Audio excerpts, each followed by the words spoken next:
a number of guests that will be talking to us today a little bit more about data science, and particularly some of its implications for social good, what can happen when it might go wrong, and some really interesting projects that they might have. So I will let them introduce themselves. They are all part of the Michigan Institute of Data Science, which is really interesting how it's structured.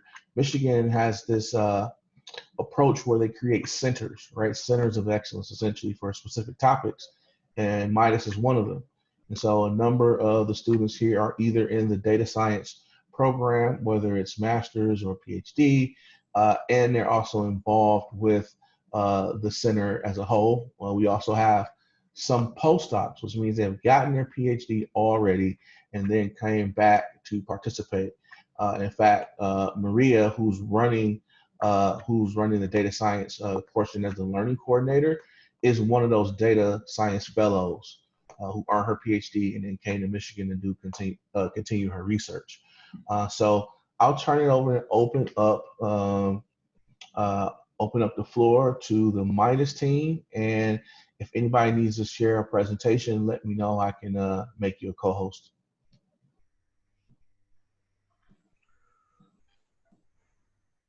Hello. Hello. Who wants to share our presentation? We have introductions in the presentation, so I think that makes sense. Yeah, I can share my screen. I'm already a co-host of this meeting. Matthew, Perfect. maybe. Yeah. Thanks. Okay.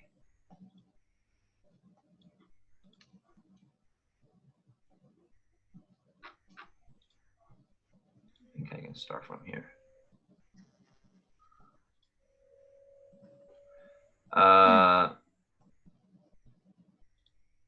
So shall we just jump into the introduction, or? Yeah, absolutely. Sweet. Okay, so go ahead, Annie, take the floor. All right. Hi, everyone. My name is Ani Madurkar. I am currently employed in industry for Jackson National Life. They do end-of-life planning packages, so retirement planning packages. I work as a data analyst in their IT department. So my role is a lot of different things, but mainly it's just walking the fine line between business and technology. Additionally, I'm also a Master of Applied Data Science student at University of Michigan. In college, I studied pre-medicine and philosophy, actually, at Wayne State University. And just a little bit about me, I'm really passionate about just AI, photography, and sports, namely basketball. So I'm really been missing watching and playing basketball in these last few months. But yeah, that's a little bit about me. Okay, so next is me. I'm Anthony Chen. Hi, everyone. I'm a research associate at UMTRI, which is the U of M Transportation Research Institute. I'm currently doing a lot of the spatial data analysis, and most of it is dealing with micromobility or new mobility options data.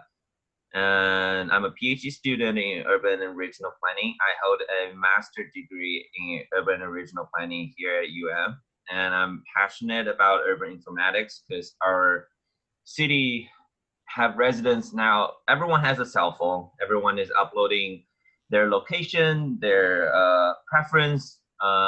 Probably they don't even know about it, but we have a bunch of data coming in, and we need some experts to analyze the data to somehow generate a better urban policy or better urban planning strategies.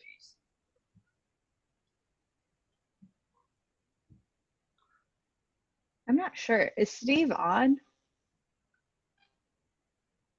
Maybe we can, how about we just skip to the next. Holly, you can take the floor then. Awesome. Hi, everyone. I'm Holly Hartman. I'm a PhD candidate in biostatistics.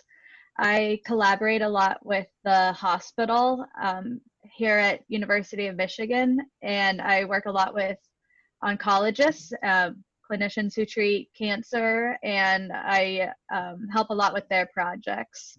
I'm also a member of the Diversity, Equity, and Inclusion Committee, and I've been working a lot with the university, and then also the School of Public Health, right down to the biostatistics department, to try to create a more equitable world. I'm really interested in reproducibility in science. So sometimes people do things slightly different ways and get drastically different answers, and that can be really confusing. So I'm interested in how we can improve reproducibility. I also do ceramics. I make a lot of mugs, and aerial. I really like the trapeze. Okay, so is Steve on yet? I don't see him. I'll message him and see Yeah, if he's. I sent him an email, but I don't see him. Maybe we can just go keep going. forward. Sure. Yeah. Yeah, I mean, let's I guess go through same order and just talk about why we chose this field. So how I first heard of data science is not some flashy story, actually. I was doing pre-med. I was applying to become a physician. I was really interested in neuroscience. And I don't know, like, I don't think my heart was ever really in it. And I kind of realized that when I bombed the MCAT twice. Interestingly enough, I really loved medicine, but I don't know, maybe because my passion wasn't really there, I wasn't able to keep up with the route. And I think once I started shadowing doctors, it just didn't pan out. So now I was graduating undergrad with a philosophy degree and not much knowledge of what to do. I Googled, I knew I loved technology, so I Googled jobs in technology. And the first thing that came up was data science. And like my eyes like lit up. I was like, I want to do that. I don't know what that is. I want to do that. I want that title, I guess. I think there was a long route from there, but pretty much that's all it was. It was just me looking it up. I saw what the role entailed, and I was generally interested enough to say like, hey, I'll try this out. I studied coding for a couple of years. I taught myself SQL, and then picked up like just a freelance job over a summer. And then kind of the rest has been history since then. But that's pretty much how I first heard of data science. It was as simple as just Googling, being really interested in what it entailed, and then saw where it took me from there. What inspires me in my area of work? I think I'm really passionate. I'm really, really passionate about the future of data science. I'm really passionate about the applications that we have yet to see when it comes to artificial intelligence and data science. And some of those we'll talk about today. But what really inspires me is it being it's challenging. It's a hard concept. It's a lot of problem solving. It's a lot of thinking outside the box. There's not many jobs like that have it be that challenging, creative, and also valuable to others. You find the right unique mix of all three when it comes to data science. And that really, I think, is such a special combination. So it looks like that's the same question again, but for 4, what inspires me as a potential future data scientist? I mean, I would probably say the same thing as number 2, where I really love the applications that are yet to come, some of which we'll talk about today. But your world starts to open up when you start to studying down this path, is one thing I've realized, is when you see the potential of this craft being applied to different industries like sales or healthcare or sports or wherever else you're interested in, your world of opportunity opens up in that space. You start to imagine better worlds. How can things be better? How can things be smarter? And how can you be the person who creates that future? And I think that's probably the most inspiring thing that I've found. Holly, do you want to do it first? Sure. Yeah. Okay. Sure. So I first heard about, so I'm in biostatistics, which is kind of like a subset of data science. So I first heard about biostatistics when I was in undergraduate. I've always been decent at math, but I've always been really interested in like human health and biology and more the sciencey kind of side of things. And I didn't really know if there was a way to combine those interests, because I knew I didn't want to do pure math. There's nothing wrong with pure math, but I really wanted to have a career where I could spend my time helping people in some aspect. And so my advisor mentioned biostatistics, and it ended up being a really good fit for me because it is basically doing math to help people. We're in the School of Public Health, so a lot of it deals with public health problems and how we can use math to help people. So that was when I heard about it and why I decided to pursue it. What inspires me, when I do my collaborations with the clinicians, I often have to go to the hospital to meet with them. And there are very frequently patients that are waiting for their chemotherapy treatments or radiation. And unlike Ani, I never really wanted to be a doctor, but when I actually see the people who I am helping, that is a powerful feeling because you can actually see the effects of your work. You're changing how clinicians are treating patients, what are standard guidelines, you're providing guidance for management of diseases, and that's really inspiring to me. So I'm pretty motivated by helping people, and this is a really neat way to use coding and math to help people. Okay, so I started as a civil engineer in my undergrad, and I choose to do more policy-oriented profession, urban planning. And while I was doing my master level degree in urban planning, I get to know GIS, which is the Geographical Information System, and that's the way I can combine my engineering skills and my policy interests. And I pretty much became a data scientist, not directly, because I do analyze a lot of spatial data sets, but I still have a lot of passion in policy design. The one that really inspired me to become a data scientist is when I did a project, which is my capstone, with a community in Southwest Detroit. They're building a international bridge that connects the Southwest Detroit and Toronto. So we need a lot of track money for that community to make sure that all the residents there are not getting more air pollution, are not getting like more noise pollution. So that's the part, that's when I really see that my spatial data analysis skills can help communities in real world. So that's when I decided to become a real data scientist and really get into it, to know all the tools, all the state of the art, and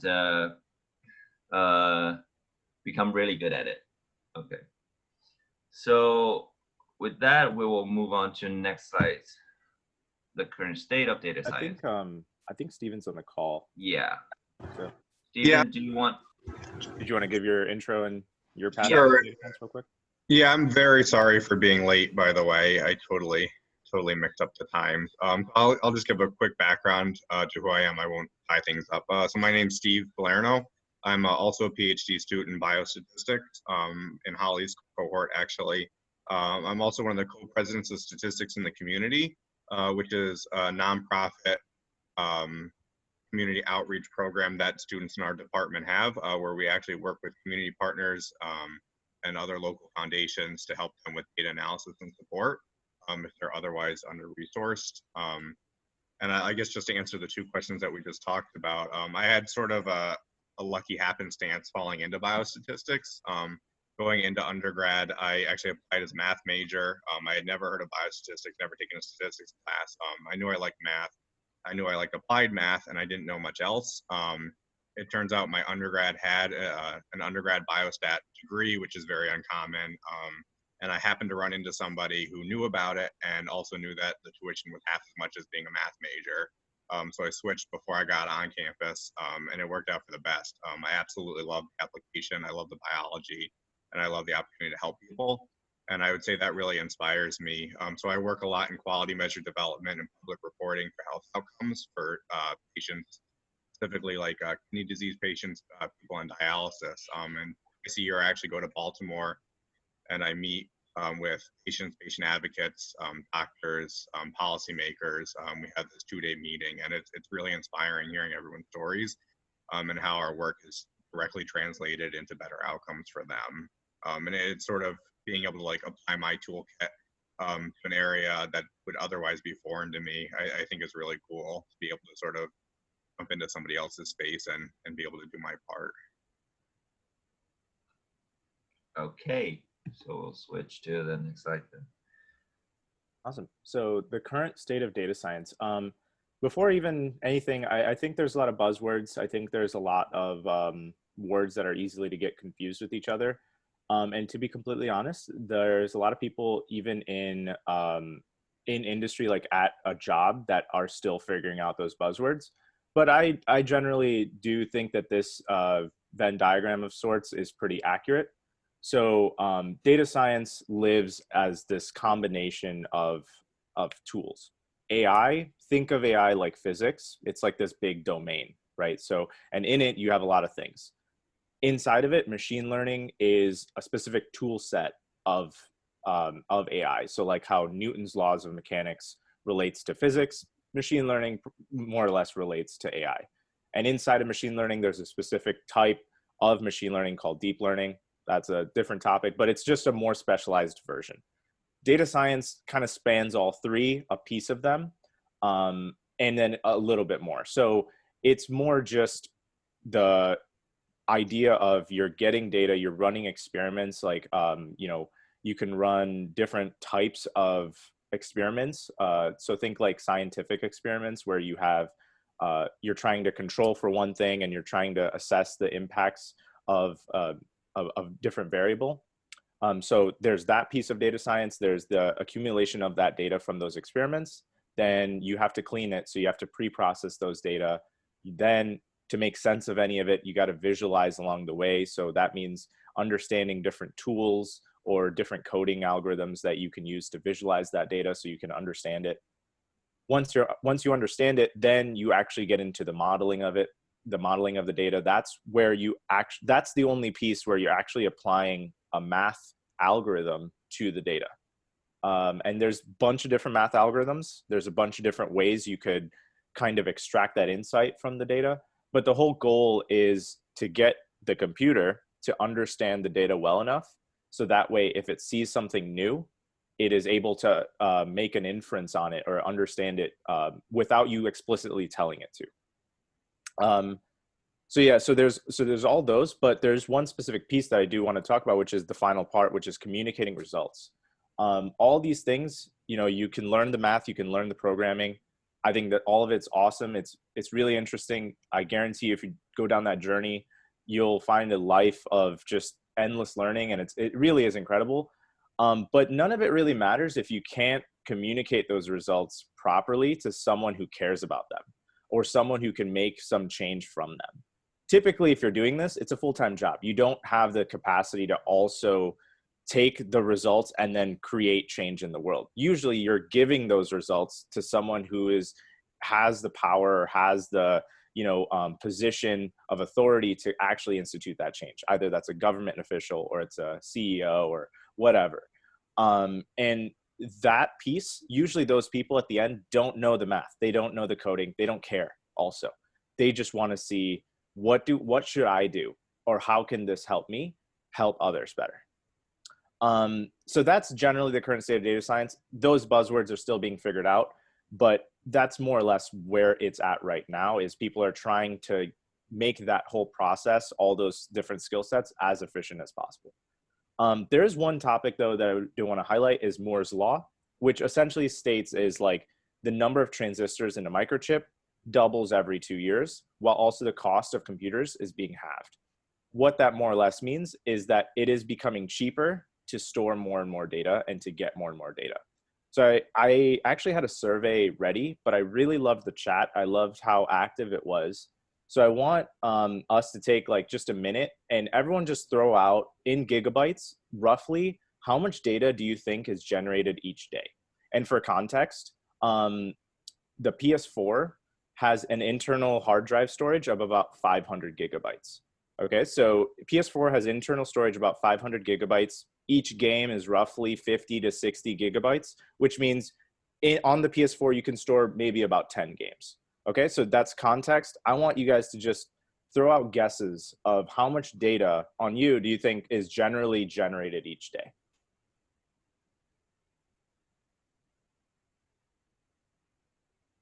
Oh, you can't give out the answer just yet, Anthony.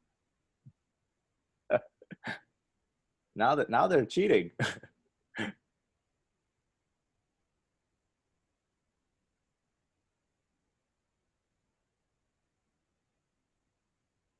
Awesome. I love the big guesses. Great.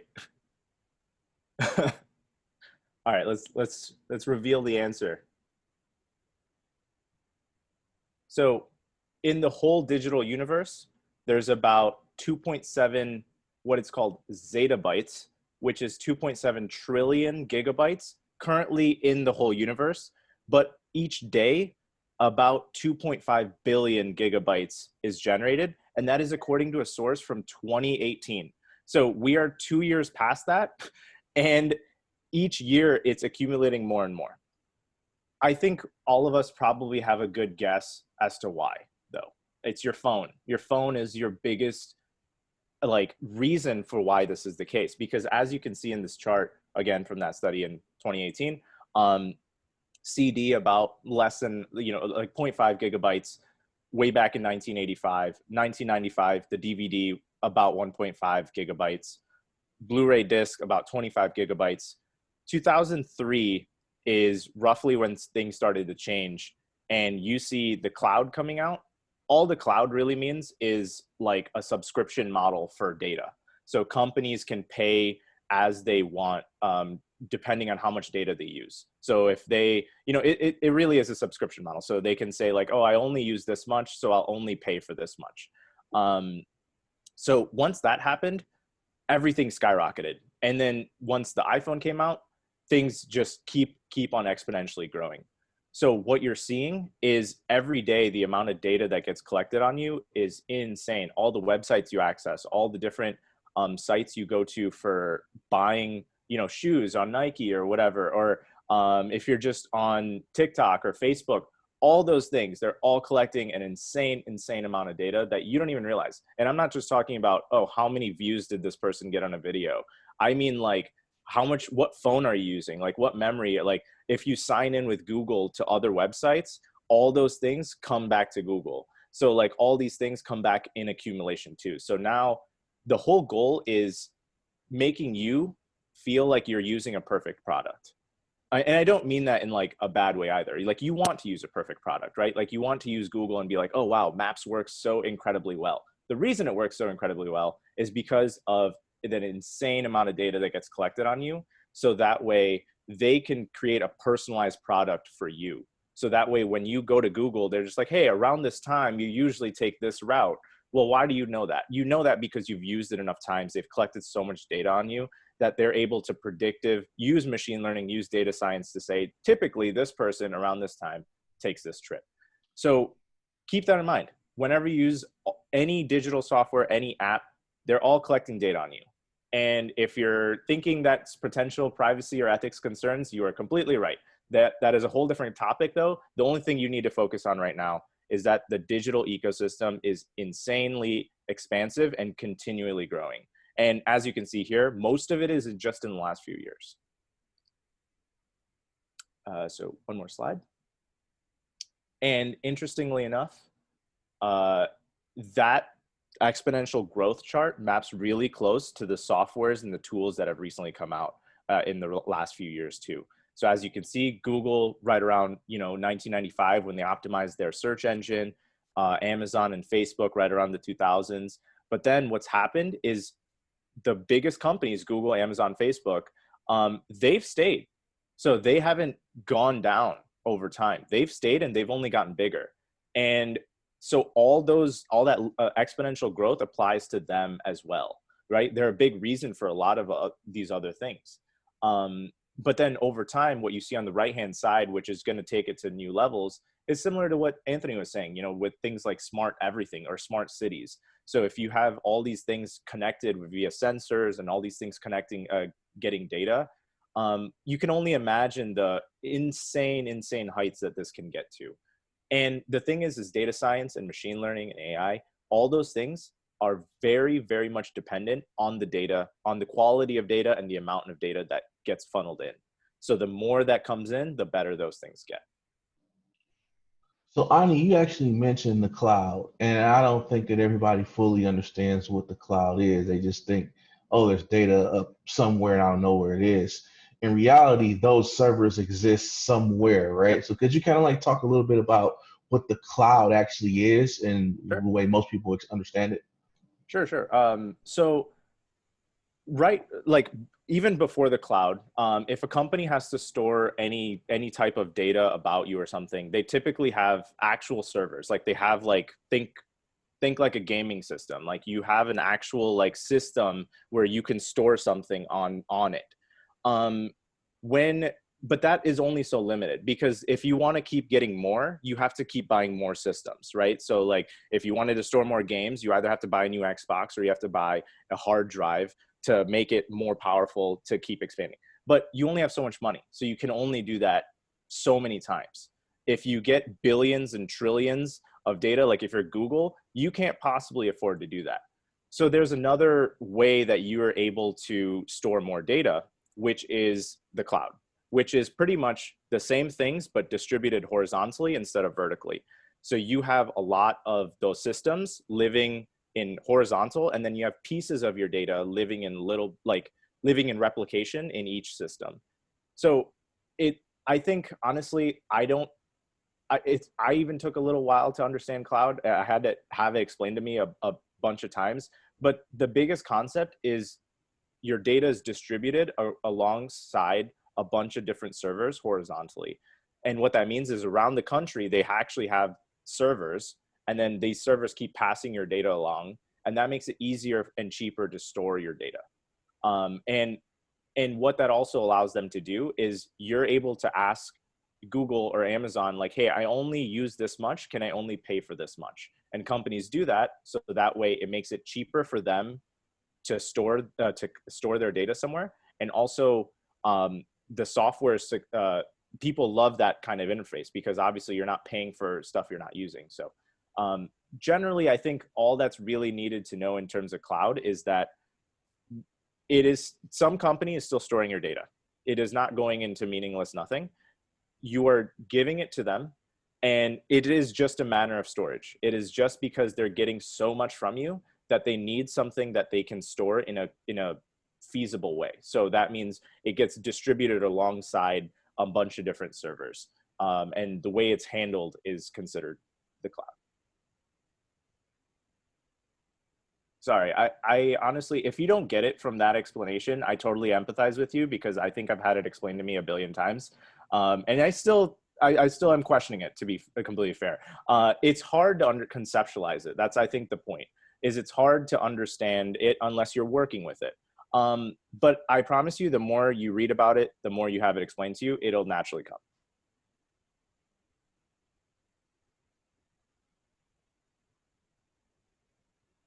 And that was it. I think Stephen might be next.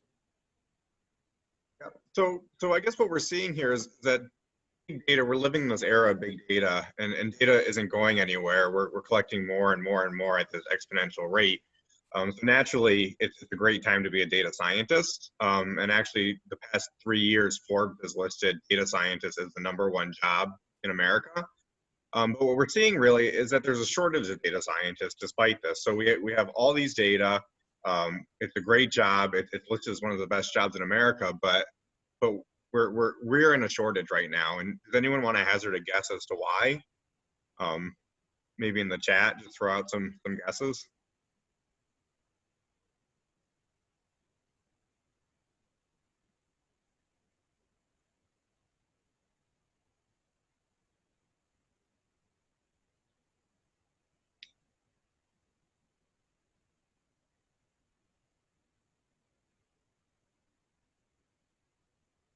Yeah, so these are all great. I don't know if everyone can see the chat box, but someone said it's a brand new field, and yeah, we can see that this has really sort of exploded in the past few years. And in fact, statistics as a field has been around for a while, but data science as a concept is really new, and these sort of buzzwords are evolving over time. And data science as a concept has only been around for the past few years.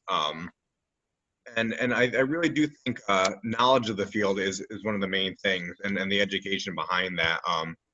So there's an article that I read recently that said, most public high schools don't have computer science classes. They don't have statistics classes. So really, people don't have access to this at an early age. And what I found is interesting is actually you'll all be taking online data science courses over your time here over the next month or so.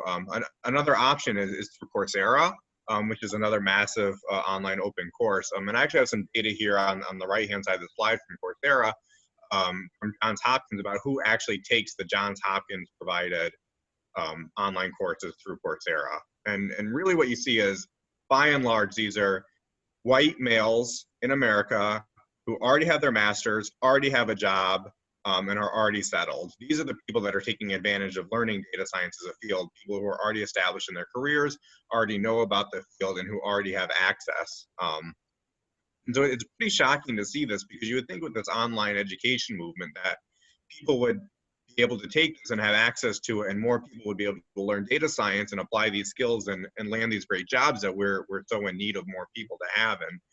And really, I think the issue is that just people don't know about data science, don't know about the potential, don't know about what that entails. We see data and statistics every day in the news, but I think to actually like ground that and bring that down is there's a bit of a gap here needs to be bridged. And exactly, so someone just said it's a field needs people that know how to do it, and it seems like it's advancing quicker than what we know. And I think early access to education, early access to understanding is so critical here. So I think it's great that you all are interested in data science. You're coming out of high school and are really going to be like the leaders in the field coming up, because I do think there's like a big gap in the resources that we have and the knowledge that we have, and where this is going to be going, because data science is only ever going to be more ingrained into everything that we do. That's sort of the access piece of it. Another thing I wanted to talk about briefly on the next slide is sort of how that looks in the rest of society. So we talk about not having knowledge of data science as individuals and sort of what that means for career prospects, but really data science sort of can help in every facet of society. And one of the things that we here at Michigan, I know my department and other departments have really come into their own about is providing data science as a social good and being able to help the community around us. So I have a question here that I wanted to pose to you all. How do you think data science can be used for social good? That's sort of my overall question for you. And then I have some other questions here to sort of think about. So what does it mean to do social good?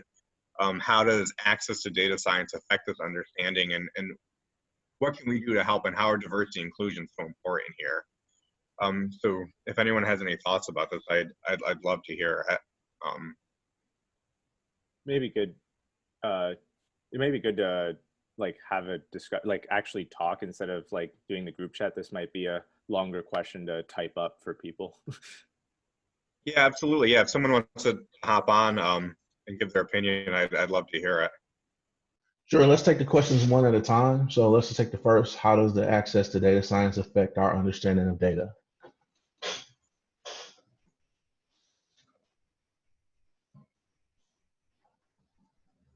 So I see Lauren and Ali posted in the chat. Would one of you mind reading your message out loud?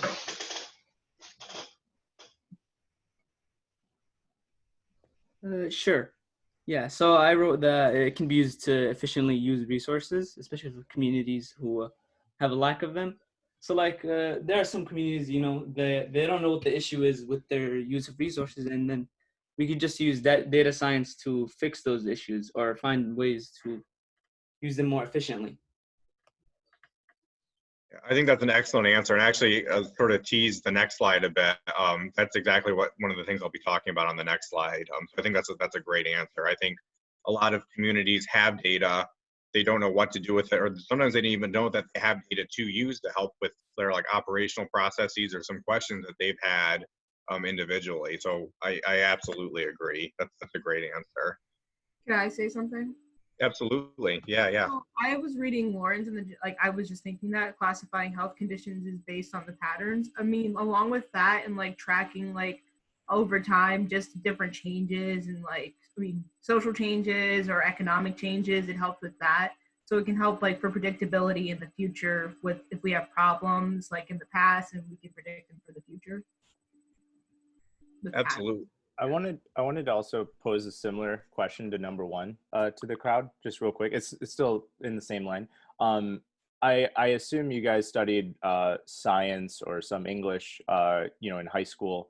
How do you guys think your understanding of the English language would be if you hadn't had studied those? I think it would have been pretty bad, or at least not as good as it could have been. Right. And I think it's a very similar topic here. Like we're not like the data science affecting our understanding of data is it's more or less the same thing. And when you think about it from that perspective, think about how much data is being collected on you.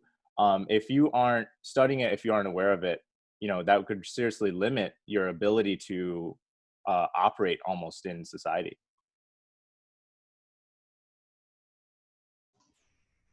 Can we get some feedback on the second question? What is Entail and social good? So as a student, how do you understand social good?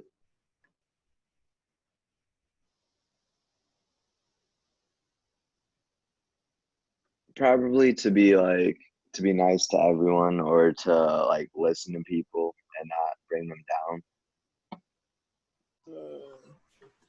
Well, in terms of this, I would say it'd be used as a bridge to connect people and show what people have in common more so than what they think they do. So thanks for that, Javi and Jordan. Make sure that we are, saying who we are, because our guests might not know who's speaking to them. And I'd just like to jump in with those last 2 points. I totally agree. And I think too, with understanding the language of data science, I think that's so important. I think it's our job to understand what we're doing, but I think more importantly, it's our job to be able to communicate that to those who don't know what we're doing. I think that's a huge part of what we do as data scientists. We're sort of bridging the gap between the general public and for the scientists who are collecting the data. So I think just as much as we need to know how to be good at math and be good at coding, I think really the way we communicate and the way we write is so critical to our field to be successful, to be able to like affect change. So I totally agree about connecting people, about engaging communities, about creating understanding where there wasn't before.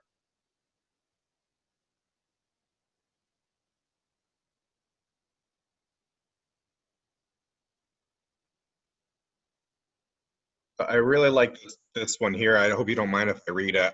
There's one in the chat box that says, data science is ongoing and can give reliable information to help be more proactive than reactive. The speed it provides us to allow patterns to be noticed more quickly. Social good allows for progress rather than recession of societal values. I totally agree with that. A lot of what we do is predicting and sort of looking at the past and how to apply that moving forward. And not only how do we do that effectively, but how do we do that unbiasedly? And I think we'll see that later in the presentation as well, that sort of the data we put into the things we use to predict really drives what our predictions look like. So I think that's a great point, and I think Holly will talk about that a bit later as well. So I think that's great to bring up.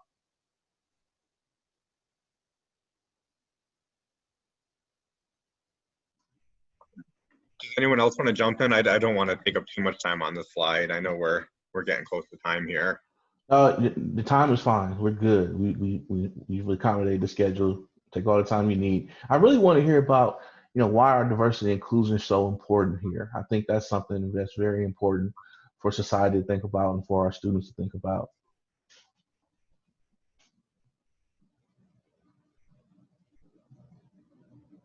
Oh, could I answer? Or Absolutely.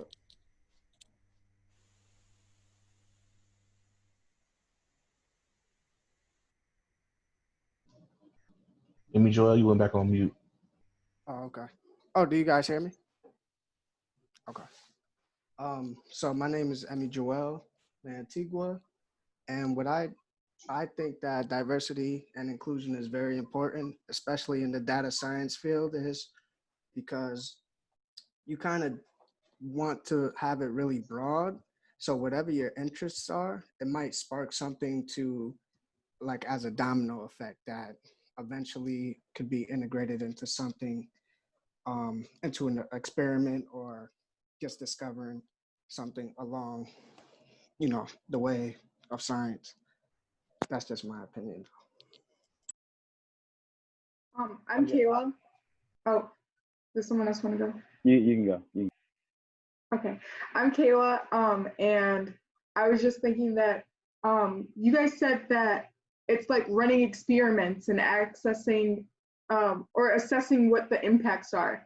And when you go into a new thing, it's really important to have different point of views. So like one person might not be able to look at the different, one person will be able to like bring up new ideas that other people might not have. And like you said earlier, a lot of the people are predominantly, like, I believe you said white males that have already like placed in their career and all of that kind of stuff. So I think for us as like youthful people, getting out there and like making sure our voices are heard is really important.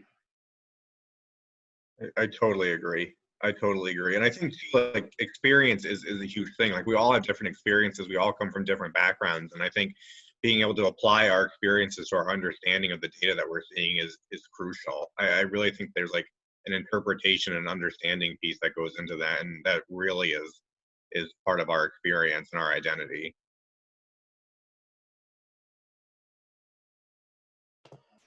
Hello, my name is Ali, and I think it's important to have diversity because you need to have a collection of perspectives, because it may be able to improve solutions or solve them more quickly with different viewpoints. Like, for example, if you're in a community and then like someone that's part of that community, they might know a variable that you don't know of, and it'll be able to help you solve the problem more quickly.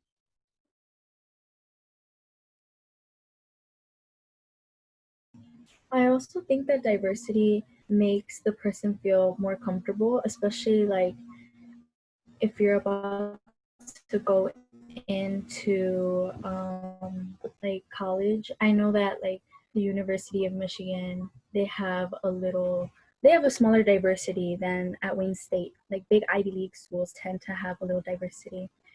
But I think that it makes you feel more comfortable and like you have your own community there.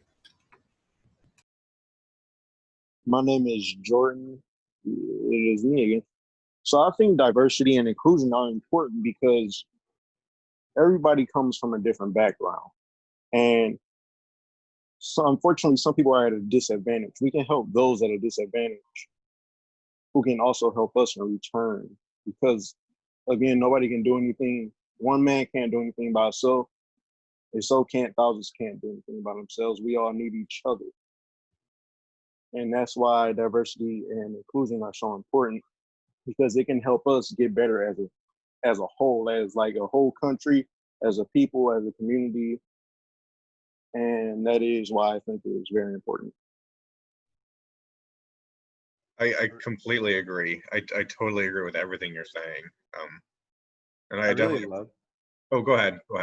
I was just saying, I really love how everyone hit on just the right notes. So like, I think everyone totally understands the level of empathy you have coming from a diverse background and having a space and having representation here, especially in solving complex problems, because you empathize with people who have been there. I wanted to add one more point of diversity and inclusion, which is the other side of the spectrum too, which is what it does for inspiration for new generations. So like I mentioned, the example of, you learning English, what that has done for your capacity to, be like English proficient now.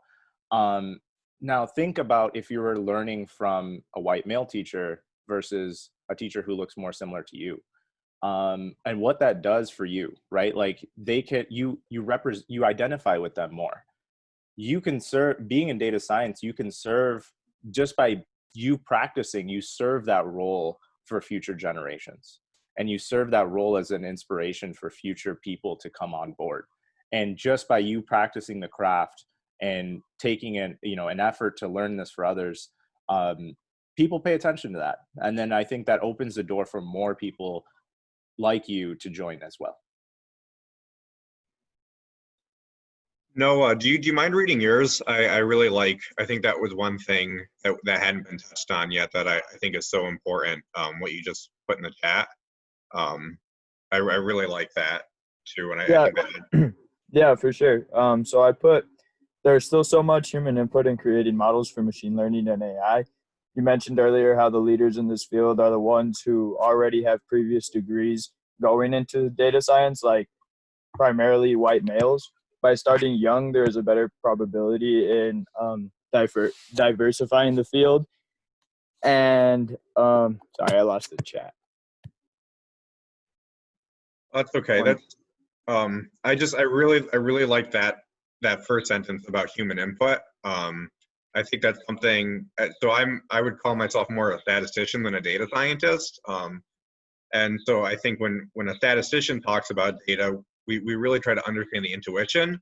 And obviously in data science, we have algorithms, we have massive amounts of code, a lot of things are being automated. But I think the one crucial thing that stays true no matter how good our code becomes and how good our algorithms become is there's always a human element. There always has to be a conscious, empathetic human on the other side of what we're doing, saying, does this look right? Does this make sense? Are we doing this objectively? What can we be doing better? And I think that constant questioning and that human input is something that can never go away, no matter how far data science progresses. I think we'll never lose the need for human beings to be able to think rationally.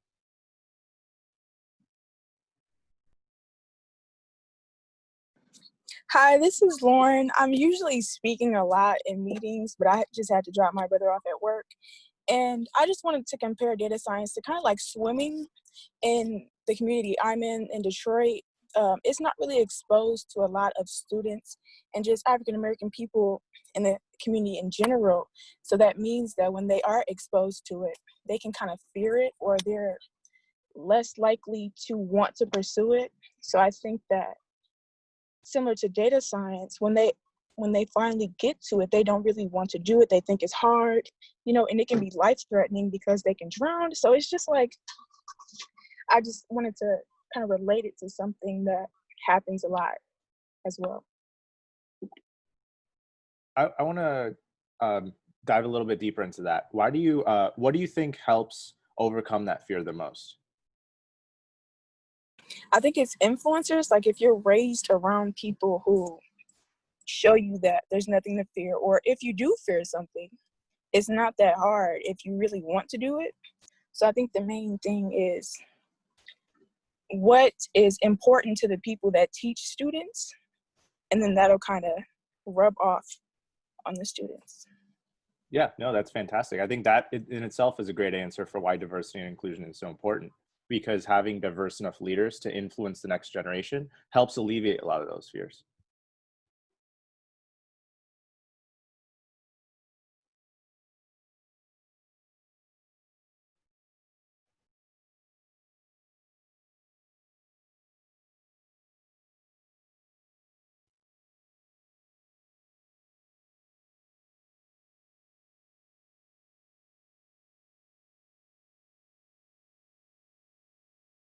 Does anyone else want to give their thoughts about diversity and inclusion here, in data science or in science in general? I mean, certainly data science is just sort of one facet of our overall education system.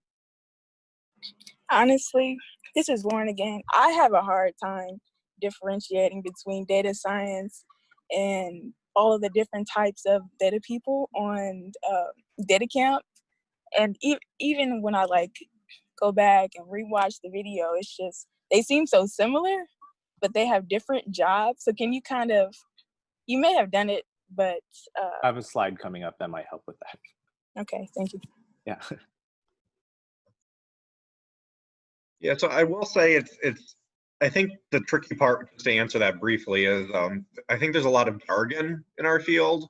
I think the different companies in different areas of our field like use different words. So like artificial intelligence, machine learning, data science, statistics. I think they're all one and the same. And I think there's sort of a core thread of understanding where I think we need to be able to understand computing. We need to be able to understand math, but also English and writing. I don't know if that really answers your question, but I think there's a lot of different titles and a lot of different sort of subsets. But really what we're doing is we're sort of taking data and summarizing it in a way that can be useful for other people to understand and how to effectively communicate that.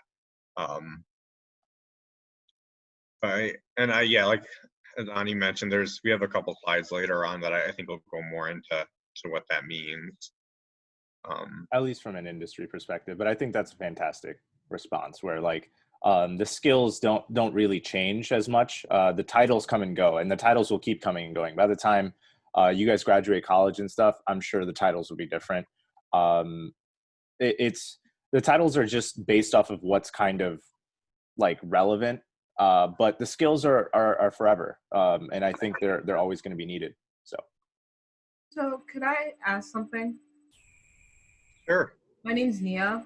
So you're saying like with data science, there's like a whole bunch of different like branches as far as like the different like types you could do. Like, so if you feel stronger in a certain field, like say like you feel stronger in English than you do something else, you can like base that whatever you're stronger in on the type of data science you like explore into. Type of deal. Yeah, absolutely. And I think that's even true. Like, so just within like my department, I'm in biostatistics, so we really combine sort of the biological sciences with the math.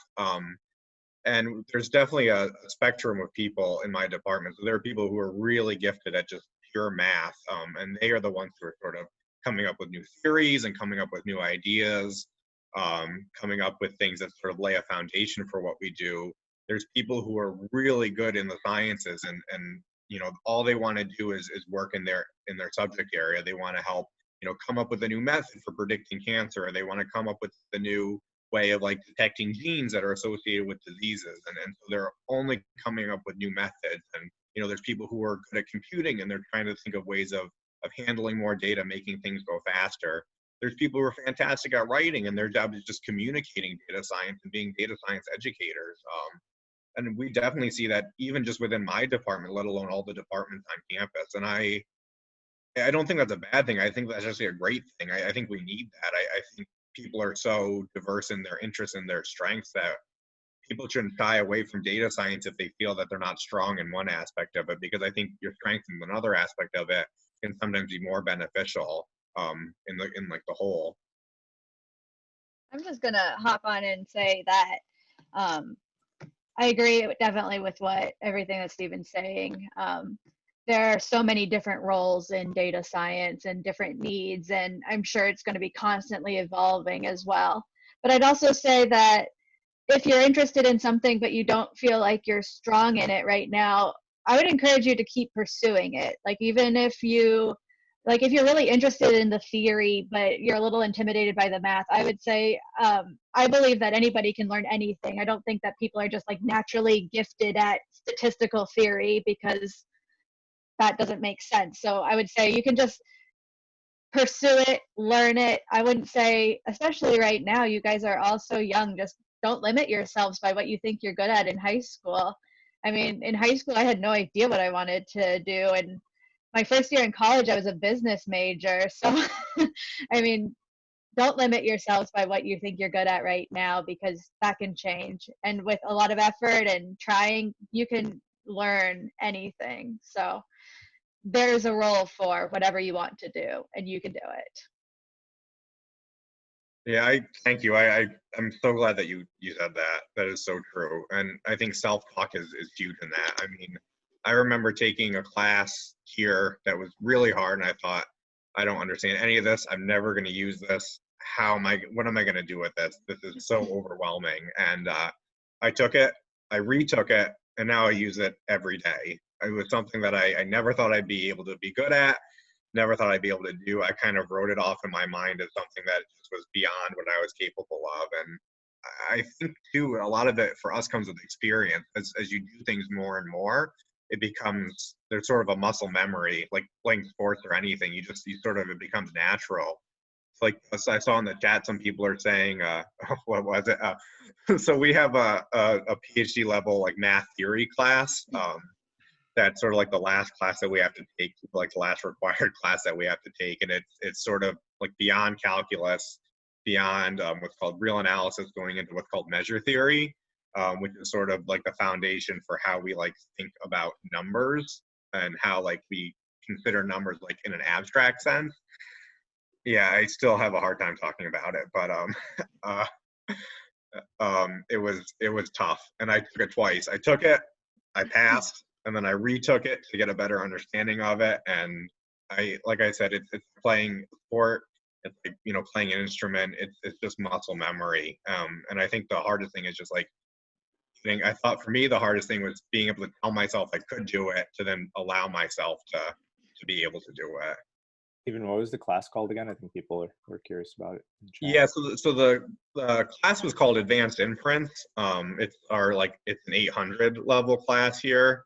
And to the credit of my department, we had a fantastic professor when I taught it. I mean, he really made it accessible. And I thought that was a huge part of like my willingness to be able to like understand that. But yeah, it was definitely a struggle. And I think everyone is going to run into that at some point in their career where they're like, how am I going to be able to do this? Like, this is so beyond what I'm capable of. And I think what I learned, having taken it twice now, is that a lot of it was just not being familiar with it, not knowing what it looked like. And so I think that repetition, just seeing things more and more, like the more you come in contact with it, the more you're sort of steeped in it, the more you start to like normalize it and understand it. I just want to quickly jump in and provide a different point of view. So no matter what you're good at right now, no matter what industry you're going to go into in the future, there's always data, and there's always something you can do with the data. Say, Holly just mentioned business. You wouldn't imagine, like, when you're a business major, why do I need to be a data scientist as well? But there is a new profession called business analyst, who is really, really good at dealing with business kind of data. So no matter what industry you go into in the future, you can always use the data analysis skills. That's why you really need the kind of like data science knowledge that will help you go in a long way.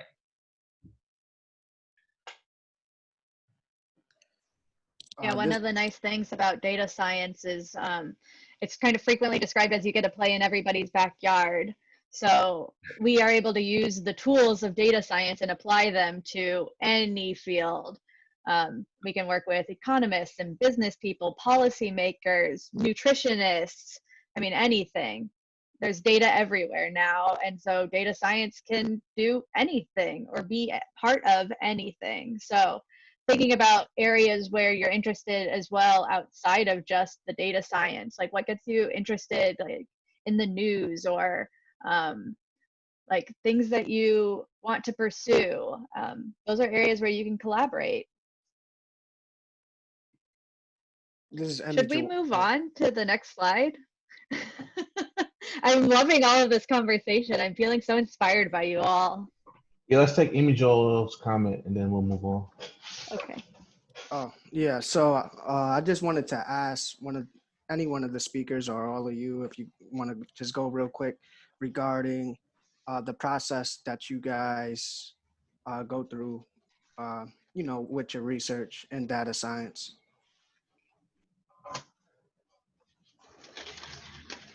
Okay, I can go first with that. So I do a lot of collaborations with physicians, like I mentioned before. So in my collaborative work, the process is that a clinician will come with a research question. Sometimes they already have data, sometimes they don't. It really depends at what stage their study is in. And I work with them to think about their question, and part of my job is to translate that into data science and statistical methods, and think about how we're going to use the data to answer their question, and think about the tools that I have to get at their question. Because a lot of times clinicians will say, like, I want to know this, and it's like, or I want to prove that this treatment is good. And you're like, okay, so compared to what? What does that mean? How good does it have to be? And so you have to ask a lot of questions there. Then I'll get data from some source. And usually it's pretty messy. Sometimes it's a little bit difficult to try to even just load it into the program. One of my favorite things, sarcastic favorite things that clinicians do is they like to color code things, but when you're just reading a file into a statistical program, you can't like be like, okay, if it's red, that means this. So you have to go back in and clean up some things, and that can take a while. And once it's all nice and clean, I can do the analysis, which always ends up having its own little hurdles. And then I will type up results. I'll make nice tables. I work really hard to make sure that all my figures are very nice before I present to them, to the collaborators. Like we were talking about before, they aren't always interested in the code. So I make sure I have the variable names as something nice, labels accurate. And then I meet with the clinician again, and it's kind of an iterative process. So I'll present what I have, they'll give me feedback, we'll discuss more. Sometimes the results bring up new questions that they're like, oh, that was unexpected. Can we dive into this more? So that'll continue for a few times. And then eventually we'll have kind of an end product that we are ready to write up to a paper or present in some way. And they'll usually take charge of the main part of that. But there'll be some dialogue about, okay, can we adjust the colors? Can we do this? Can we get these summary results? And so there'll be a little bit more on my end for that. Then for an academic journal, we submit the paper, and then after a little while, we'll get peer reviews back. So those are other people in the field who provide comments about what we did, and we'll take their feedback and to try to address anything that they brought up. And those comments are not always the nicest or easy to address, but that's part of, in academia, part of the process. Resubmit, and hopefully it'll get accepted or rejected, and then we'll just continue the journal submitting process until it is accepted somewhere. And then eventually, once it's accepted somewhere, then that sort of becomes, everyone can see it, and that can become more, whatever the results are, more normal in their practice. So that's kind of the whole collaborative process. Occasionally for research in academia, what will happen is that collaborative process will come up with some interesting and unique statistical challenges, and that's where sort of the methodology development comes in. So like if I'm working on a project and they want to do something really wacky, I'll have to sort of come up with ad hoc methods, but that can drive my further research to be like, what would be a really better way to analyze this? How should I be looking at this data? So that's kind of the motivator for a lot of methods research. But yeah, that's the process. I don't know if anyone has anything significantly different or wants to add more. I just want to, so I think Holly did a really good job to describe how the process looks like, what the process looks like in the academia world. In the practical kind of sense, it's really something like you have to talk to your superior, like what they are looking for. So oftentimes it's like an NGO, or if you work in a city government, or if you work in like a private company, you got a request from your superior saying they want to know if a plan will go well or something like that, and they provide you with the data sets to do it. So now I'm more familiar in the with the public sector. So say that in the city government, we all have or most of the city government right now have their own open data portals where you can download data yourself, and it's free of charge. And oftentimes it's like this. They give you a data set, and you use your models to analyze it, to describe it, and to answer the question that your superior told you to. And then you will tell your superior what factors that you have considered in your model. That's the crucial part. And your superior won't care about, or your employer won't care about how you did this analysis.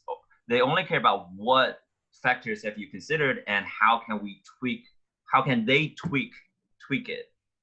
That's why also that's also why diversity and inclusion is so important, because they are only providing suggestions or comments from their point of view. Say you're in a private company, they only care about how to make profit. In the public sector, they care about how to get the underrepresented communities to get access to different resources, or basically just get their voice out. So the process is like two different points of views are debating, and they're saying, please tweak factor A, B, and C, and the other one is saying, please tweak factors C, D, E, or something like that. And you need to go back to your model, tweak them, and create different scenarios, and present the different scenarios to them, and say, okay, this is scenario A, and when it goes through the model, and what comes out is this scenario, and scenario B or C is roughly the same or dramatically different. And then that's the debate for your superior or different participants. And then what you need to do is go back to your model and tweak it, and then present what comes out of it. In the practical world, that's the process. That's how or my understanding of what the process looks like. I just want to jump in. I totally agree with both responses. I'm just looking in the chat, and I see Pedro's comment about how he had the opportunity to actually do research of his own. And that was just the one thing I wanted to add. In college, I was really lucky in that I got to start doing research for a professor in my second year of college. And I thought that was really sort of pushed me in the direction that I'm in now. So I'd say that to all of you, if you think you might be interested in research or want to understand more about what research is, to definitely try and seek out the opportunity to do so. I didn't know what research was when I got to college. I had a professor that asked me if I would be interested in doing a little bit of work for him. And now I'm here in grad school, and research is all I do, and I love it. So I would say if you're at all curious in doing research, definitely try to seek out an opportunity to do so for yourself. I think it's very rewarding regardless of the field. And even if it's oh, I tried this, I don't like this at all, I definitely would recommend everybody, at least at some point in their life, try to work on a research project or have that experience for themselves. Shall we go to the next slides, or shall we stay on this one then? Yeah. Okay. I will go to the next slide then. So I want to thank you all for the conversation we just had about those questions. I think it's so important.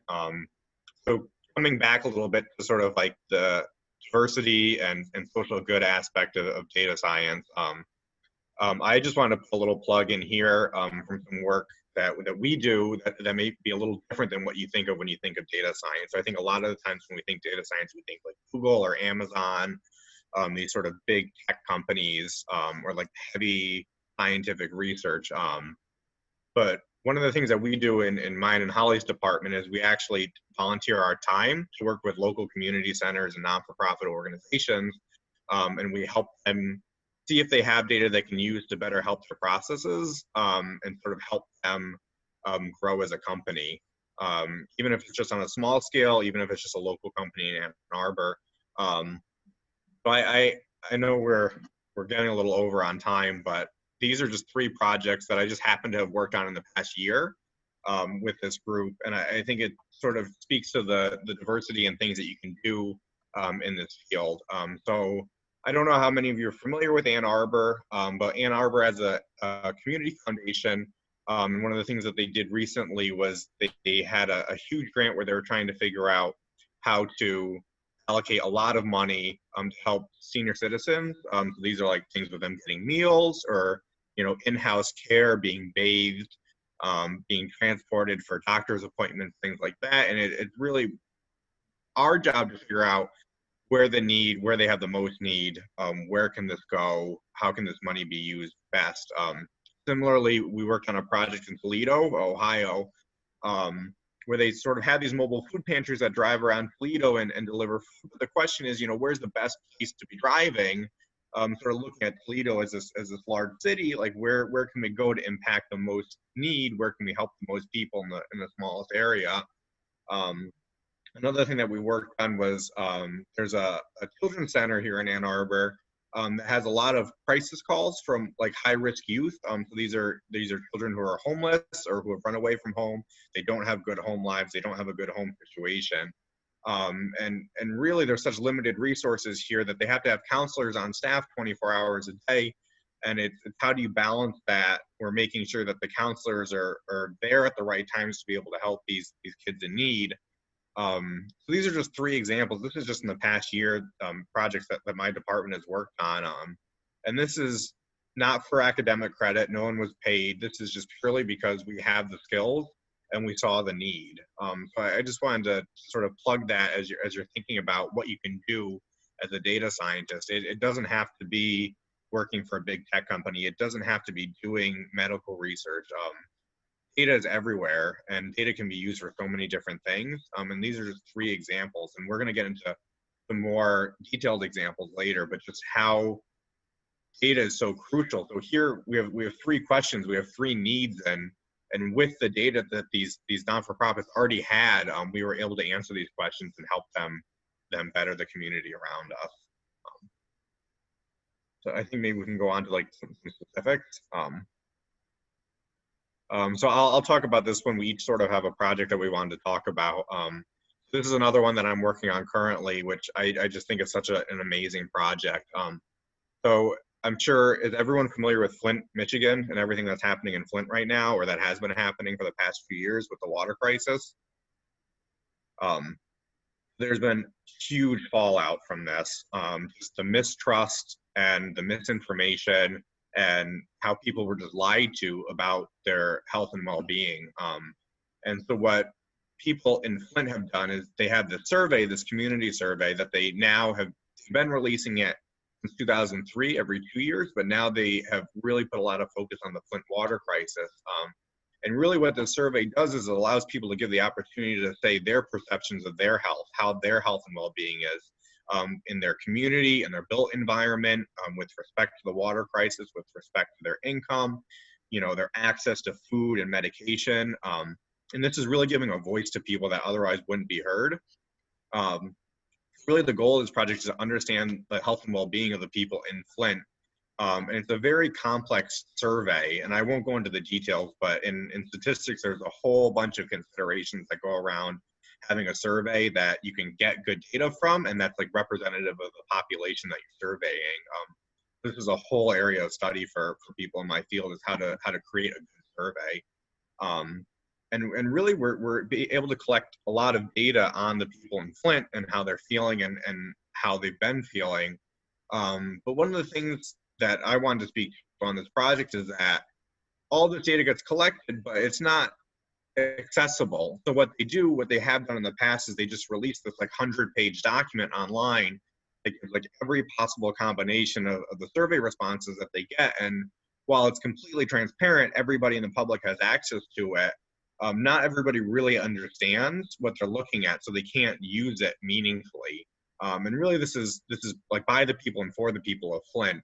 So what we've been doing now in my department is trying to develop a web app that's interactive, where people can actually go online, they can click on questions, they can click on how they want to see the questions, if they want to see it by different race groups, or if they want to see it by different age groups, or if they want to see it by different zip codes.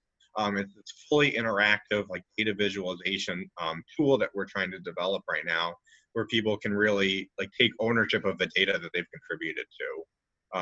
And I think this will be really important. So we're still sort of in the early phases of just summarizing all of the data and building this tool. But I think as we have a good platform, we can really start digging into really the issues with the Flint water crisis and how this has impacted the community, and how people still feel now in a time where the Flint government would say that this crisis is over, but we're still seeing such an aftermath of it that it's not over, and it probably won't be over ever, or at least not for a long time.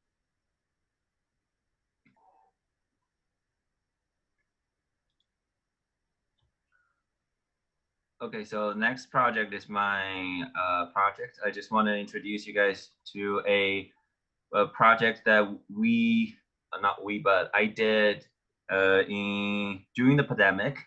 So we got the request from, so I'm working at University of Michigan Transportation Research Institute, and we often get requests from Detroit city government or from other city government that says we have all these transportation data and how can we make use of it. And this is the one that we collaborate with the Office of Mobility in Detroit, Mobility Innovation in Detroit, and they have the data sets from Spin, which is the only scooter operator in Detroit. Oh, before that, I just want to jump in and says, because I can't see the chat window here, and so I can't see all the questions that you guys posted. If you have really good questions, and I'm sure you have, we can discuss it during the Q&A session. So let me continue. So the data set contains, what the data set looks like is they have 4 basic columns that we use, which is the location of the start points, the location of the end points, the timestamp, and what we call the unique ID to identify each of the records. So the whole project, the purpose of the whole project is to analyze the scooter, where have they traveled and when were they traveling, and where did they go to? Is it connected to a transit station? Is it connected to a grocery store? Or is it connected to, say, a movie theater or something like that? Or to identify if someone goes to a movie theater during the pandemic, or if any movie theater is still open. So the whole purpose of this project is to see if there is anything that we can do on a policy level, and says from the public sector point of view that Spin, as a scooter company, you need to do A, B, and C to make sure that we reach a equity goal, to say all the communities get equal access to scooter as a micromobility service for all of the residents in Detroit. And what we have is the start and end point of all of the trips and the timestamp.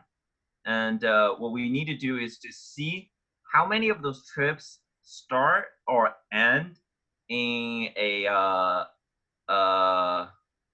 spatial unit we use is block group. That may be a acronym that you guys are not familiar with.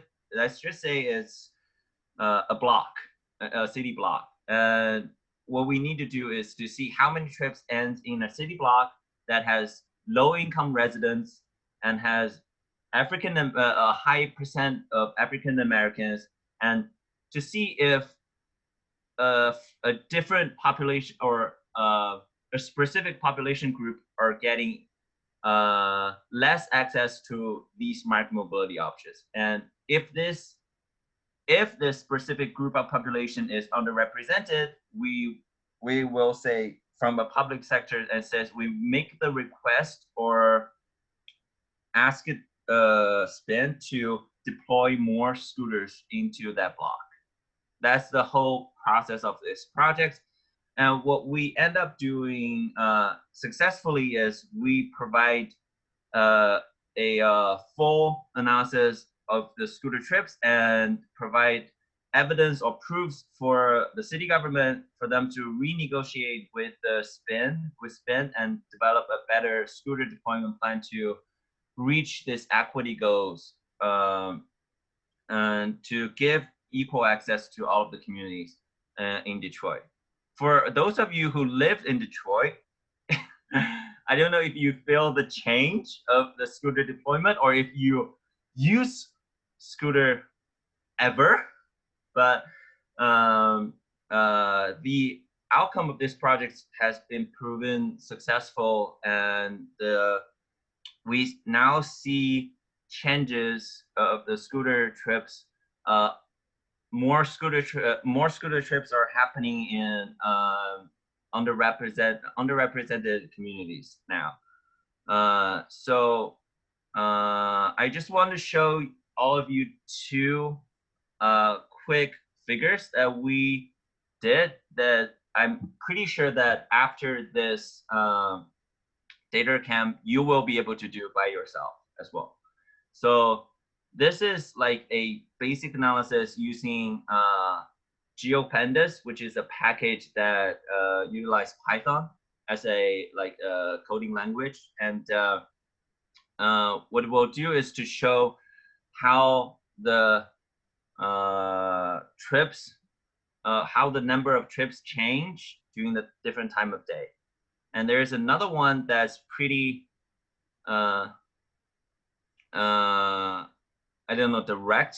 This is the previous trend of scooter trips. You can see we aggregate all of the data points to a street segment level, and you can see what which streets are busy and which streets are kind of quiet. Like you can see, I don't know if you guys can see my cursor, but on the north side of the on the north side of the city and on the west side of the city, which is pretty much the low-income communities, they're not getting any access from the scooter company. And what we did afterwards is to deploy more scooters into those areas and to help the residents there.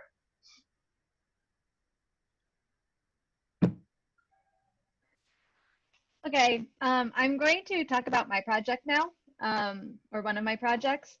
So this project is going to kind of segue into what can go wrong with data science. So this project was designed to look at agreement between two different types of studies. So there are observational studies, and that is where a lot of the data, the big data, comes from.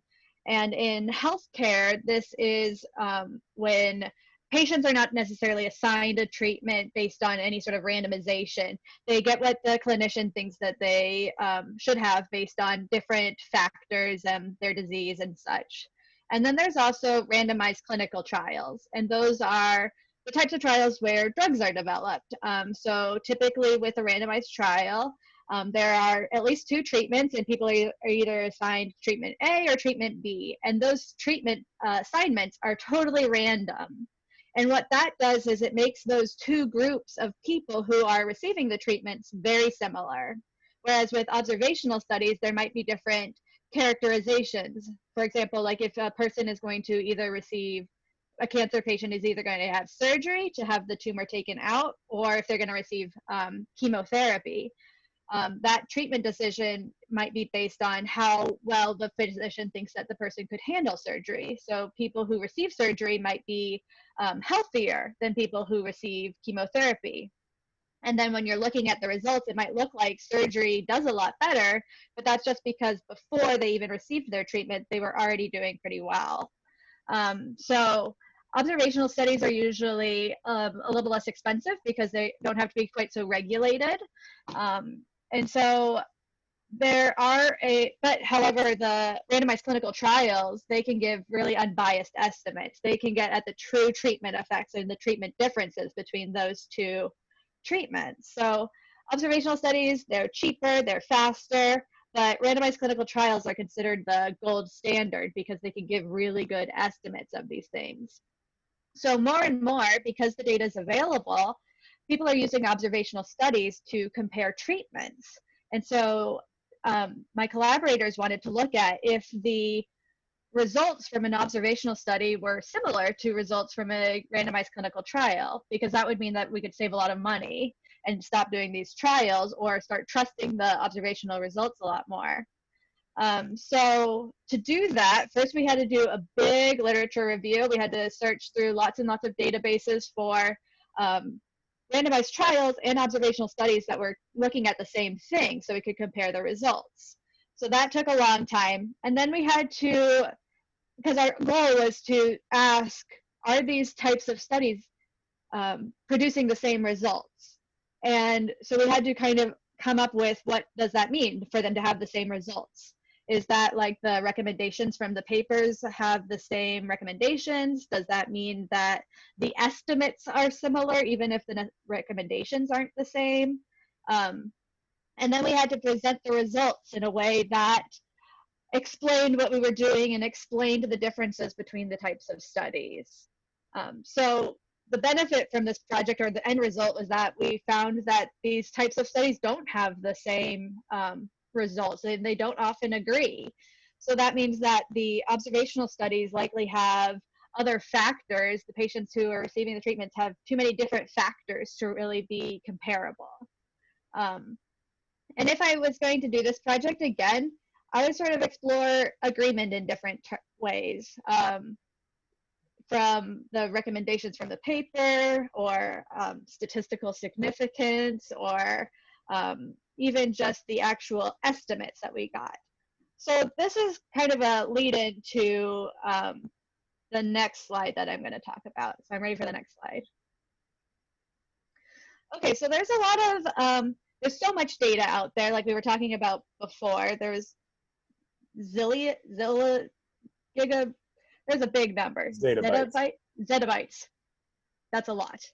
And a lot of that is observational data that's based on, you know, your phone collecting data on you. There's also electronic health records, which is when you go to the hospital or a doctor's office, they will digitize sort of the summary of your visit. They will have clinician notes can be digitized, the actual diagnosis, and then different factors about you, you know, if you get your height and weight and age, smoking status, etc. So we're going to think through an example. So we're going to have a wealthy Michigan hospital decides to start using electronic health records to better prioritize patient care in the emergency department. And in general, you don't want people to overutilize the emergency department. Ideally, you'd want that to be just for emergencies. But a lot of times people delay their care or can't get to see their general doctor, so they use the emergency department a little bit more regularly.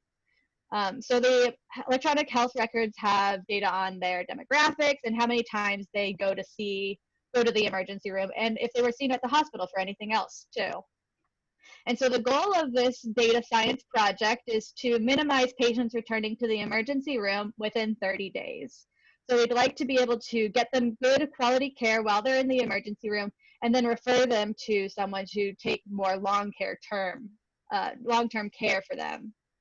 So data scientists have developed an algorithm to prioritize patient care based on this data with this goal in mind. So we can either do in the chat, or if you want to unmute yourself, what are some advantages and disadvantages to this new data algorithm priority method? Or if you have questions about the scenario. Hi, my name's India. I don't know if you can hear me. Yes. I would say like a big disadvantage is it could cause a lot of prejudice for people, and even though people can tend to go to the hospital a lot if they have a lot of concerns or something like that, if there's something more serious that's maybe not what they usually go in for, especially if they go a lot, then it can prove as a problem and as a medical risk.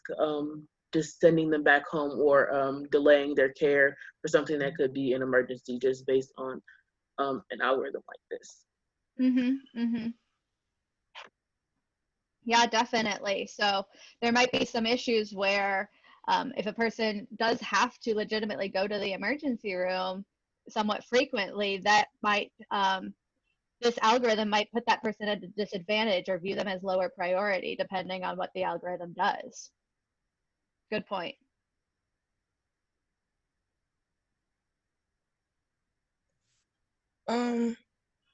There's always problems using anything that's electronic. Stuff could mess up, things could shut down.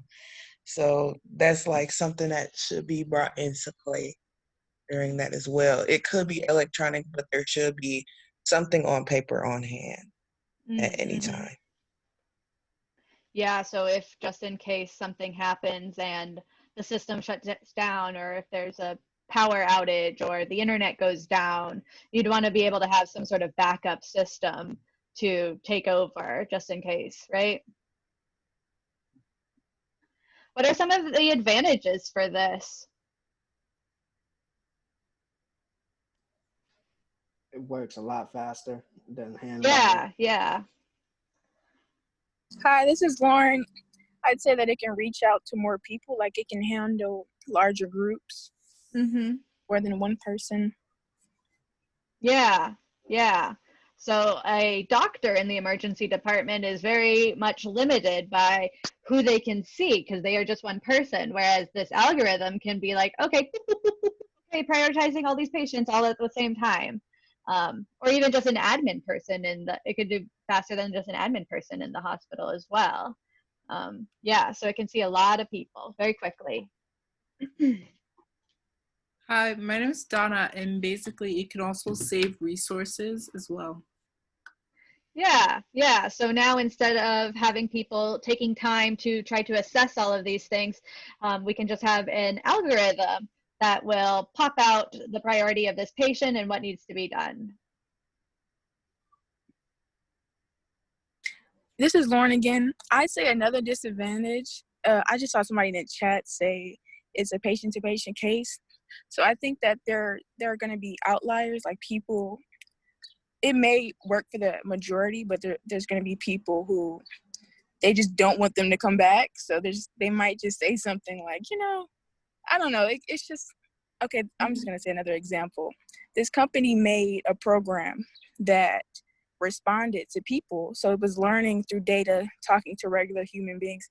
And in the end, it started calling people dumb and stupid because it was learning from the people it was talking to. So basically, all the information is not necessarily good.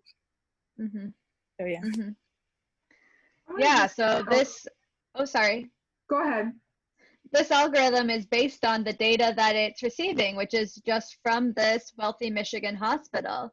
So it might prioritize patients differently based on the data that it has. So one potential problem is if they think that this algorithm is great and they try to share it with other hospitals in the area, the patient population might not be the same. And so it might cause a lot of problems. Or if there are outlier patients that come to this hospital, it might get confused and do a bad job. Yeah, just piggybacking off of what Lauren said, medicine, like no matter what you're doing, like Pedro said, it varies. And that's why it's called a practice. So like, I feel like doing an algorithm like this is it's very difficult because you don't know what you're expecting. And like a computer can't assess a person as well as another person could that already has those experiences. And then I don't know if am saying this right, but Yana, is that how you say that? Said that the advantage would be that there's no upfront bias, but if somebody sees, oh, this patient has already been here so many times, it must not be serious, or like vice versa, I think that there could be additional hidden or hidden bias right there. But yeah, I just think it's difficult to mix a whole bunch of like technological, like, hey, yo, this is what you have, or like, you've been here so many times, so we shouldn't assess you in the same way as you just walking in. I have a question about hidden bias. So we talked about outliers, right? Like people who look very different from the normal patient population, but think about this in terms of like demographics, like where this hospital might be located? What if the issue is not about outliers, but just with how the actual patient population looks? I mean, where are the inherent biases, the hidden biases that we might see if it's maybe just one certain type of patient versus like another type of patient? Mm-hmm.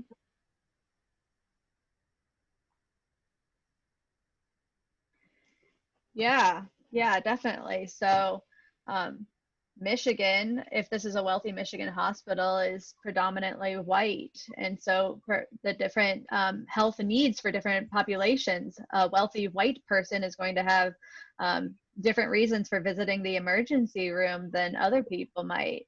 And so who is utilizing the system and really can influence the algorithm as well.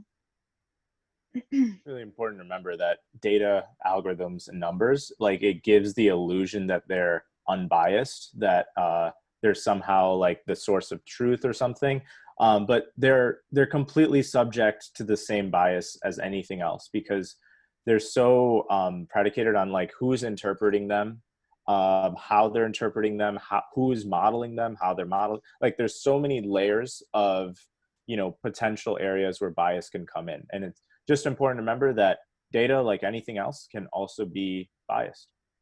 Mm-hmm. Yeah, and this also goes back to when we were talking about who is practicing data science. If it's predominantly white men who have their master's degree, then those are the people who are going to be building this algorithm. And so they might not be thinking about some of the complexities of the data in the same way that a more diverse team would. So having diversity is really important for developing these types of algorithms, because everybody has their own different lived experiences, and bringing that to the even building an algorithm, which we think of as, or like to think of as, unbiased, but bringing your own perspective to that, it in itself creates a little bit of bias. So having a diverse set of people looking at an algorithm and working on it can really help make it the best that it can be. Oh, we have 5 minutes left. Okay, so can we go to the next slide? Yeah, so advantages of the electronic health record. Another positive thing is that there's a lot of data. So more data really helps a lot of times, but it's also, you know, a lot of data that is biased in its own ways. And then, yeah, algorithms can help streamline things. So an ER department that's really high pressure.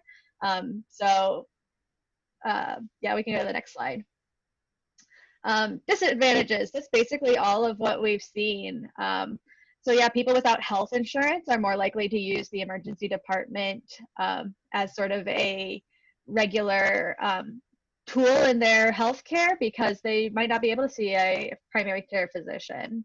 And then also patients with severe chronic illnesses might come into the ER quite frequently for, like if a kid has asthma, they might have to go to the hospital pretty regularly to get treated, or epilepsy or something along those lines. Yeah, and then we talked about how it might inappropriately prioritize illnesses based on the population that it's seen. Okay, we can go to the next one. So there's a lot of cases where data science has gone wrong. There's cases in, one big one is that there was a widely used healthcare algorithm that had a racial bias, where it was prioritizing Black patients as lower priority than white patients. And so that is a real situation that we were just going through, and that's caused major problems. There's also a lot of talk about facial recognition technology right now, how that has bias, and even ride sharing, Uber and Lyft charging more in non-white areas.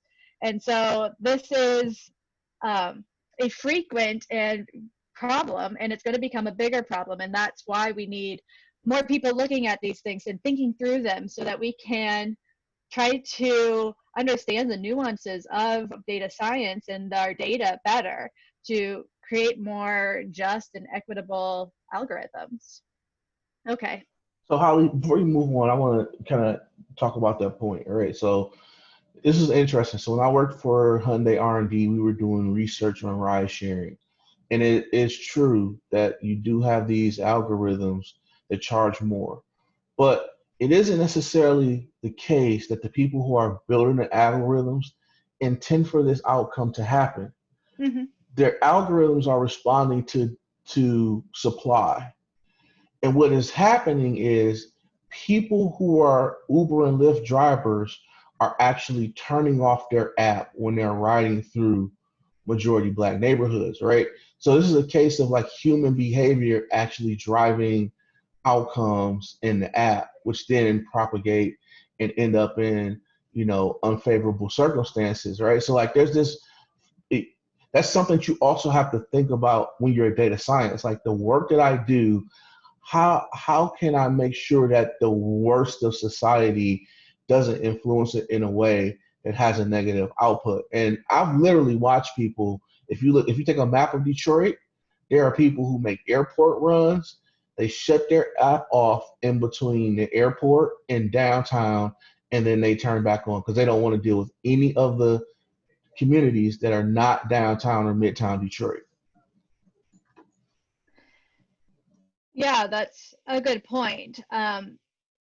We talk about the data having its own issues and who is creating the algorithms. Very few people have like bad intentions. For the healthcare algorithm, I'm sure they did not set out to create this bias, but since this is a result of what they created, it's important for them to be able to address it as well. And so for the ride sharing apps, if that's a known thing where people shut off their apps in between the airport and downtown, how can we change the algorithm to account for that with that new information? And so a lot of times these algorithms need to evolve continually to address biases that come up or issues that come up. So definitely always an iterative process. I just want to add one point to this because we're already living in a biased world. So don't be afraid of the fact that as a data scientist that you may be creating bias. Don't be afraid of that. Sometimes you are actually making changes, which means you are change this already biased world. So don't be afraid, but be aware of your creating bias. Mm-hmm. Mm-hmm.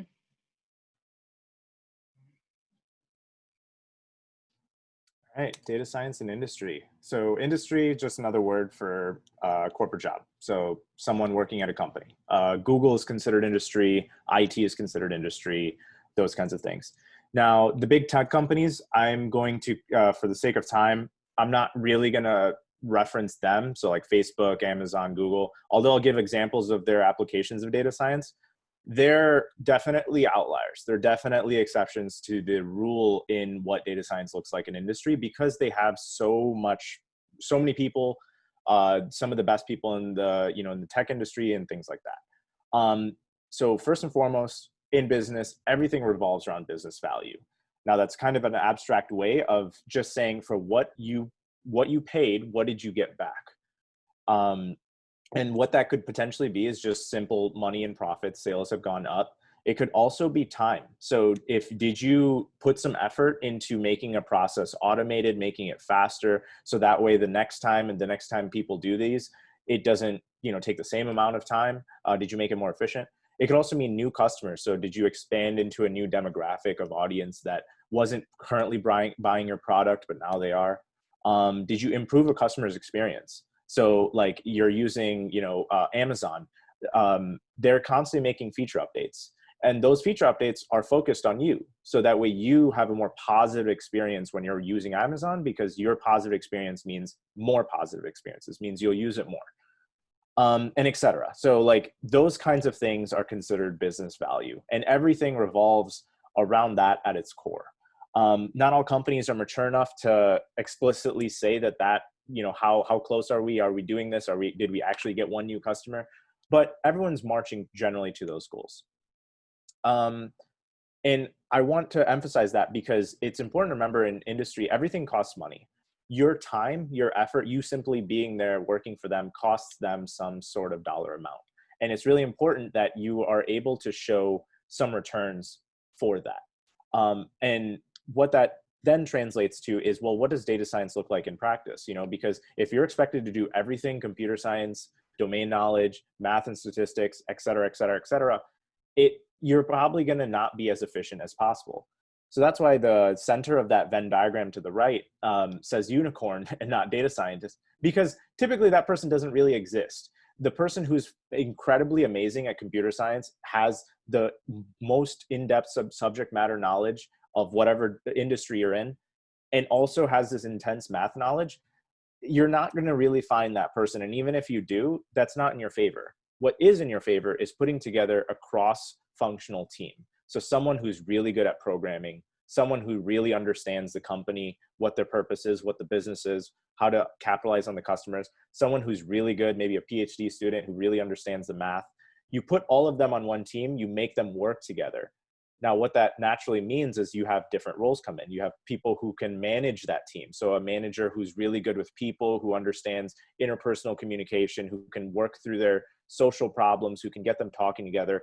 That's a data science related role. But you really won't get a company who's trying, they may say it, but you really won't get a company who's trying to hire that unicorn, because even though that's a fantastic idea, that's not really what happens in practice. You want to bring people together and let them shine in their respective areas. All right, so next slide. So I know we're running out. So 3 big topics I want to focus on in industry. There's kind of a lot, but 3 big ones. Efficiency. Like I mentioned before, your time is money. So writing code efficiently matters a lot. If you're taking an hour just waiting for some model to run, that's not necessarily the most efficient. A software development lifecycle, pretty much you have a practice region, you have a live region. You're constantly trying to make your data science work in live function. So you can practice all you want, but think about like a scrimmage versus the actual in-game. You can scrimmage all you want, but the whole reason you scrimmage is so your in-game is as great as possible. And the 3 R's is repeatability, reproducibility, and replicability. In an industry, it really, really matters that you are constantly thinking in those contexts. And then one final slide, just outlining the 3 typical roles you'll see in industry, the average salary for the nation. So that isn't geographically adjusted. So New York may be higher, Midwest may be a little bit different, and then SF may be different as well. But typically data analysts are more generalized. So you'll find data analysts who can write a variety of functions. They create reports or dashboards for management, for finance to whatever. Data scientists work a little bit more advanced skills. Machine learning and AI engineers, they're more software development heavy. So they put these data science models into production. So into that live, help make data science works in the game. And then also these are the skills. But ultimately things are still being figured out. People are still trying to conceptualize and find their way in their space.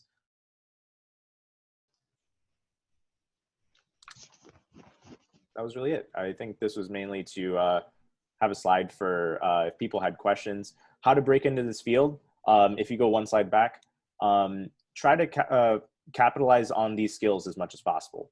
Learn Python, learn it really well. SQL is really, really important because companies have their data in databases or in the cloud or in data lakes, essentially some storage unit. You need to write SQL to get it out of that.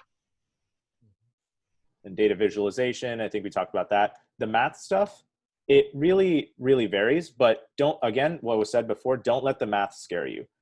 There's a lot of really, really cool applications, and we need you in this field. And it would be a shame if just some math was the reason that potentially scared you away.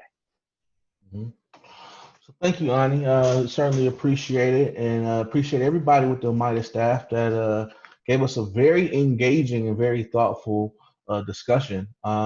We will actually be setting up some evening optional Slack chat. So if either one of you want to participate, for an hour or so interacting with our students and answering questions, we'll be doing those starting next week, and I'll certainly reach out to you to do so.